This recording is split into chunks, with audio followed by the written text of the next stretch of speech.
আসসালামু আলাইকুম, সবাই কেমন আছেন? আজ আমি তৈরি করব শিং মাছের ডিম ভুনা। এর জন্য কড়াইতে আমি দিয়ে নিব তেল, পেঁয়াজটা গরম হয়ে আসলে এর মধ্যে দিয়ে দিব আমি হলুদ গুঁড়া, মরিচ গুঁড়া, আদা রসুন, লবণ, সব কিছু একসাথে দিয়ে ভালো করে মশলাটাকে কষিয়ে নেব। কষানোর মশলাটার মধ্যে এখন আমি পরিমাণ মতো পানি দিয়ে দিব।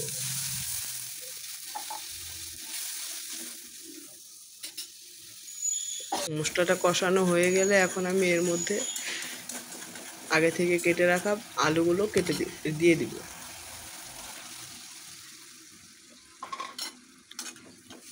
আলুগুলো দিয়ে আমি এখন ঢাকনা দিয়ে কিছুক্ষণ ঢেকে রাখবো।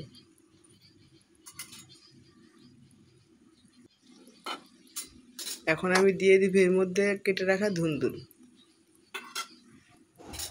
ধুন্দুলটা আমি ভালো করে এটার সাথে মিশিয়ে নেব।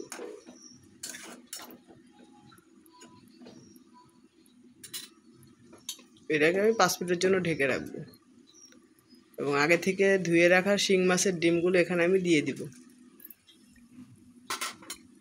শিং মাছের ডিমগুলো হলো কি, এটা ভালো করে সিদ্ধ করে পানি ফেলে দিতে হয়, তাহলে শিং মাছের কাস্টে গন্ধটাও চলে যায় আর ডিমটাও পরিষ্কার হয়ে যায় আর বিজলে ভাবটাও কেটে যায়।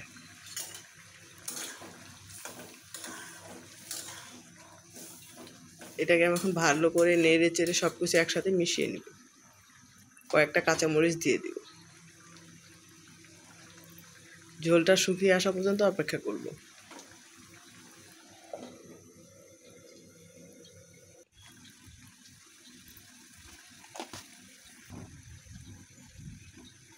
সামান্য একটু জিরা গুঁড়া দিয়ে নেড়ে চেড়ে মিশিয়ে দেব।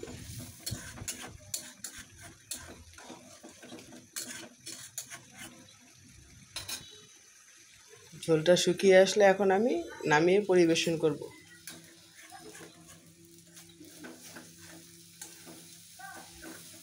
এই তো হয়ে গেল আমাদের শিং মাছের ডিম ভুনা। অনেকে তো অনেকভাবে খেয়েছেন, এভাবে একবার খেয়ে দেখিয়েন, অনেক মজা। 1 প্লেট ভাত খাওয়ার জন্য এটাই যথেষ্ট, আর কিচ্ছু দরকার নেই। আল্লাহ হাফেজ।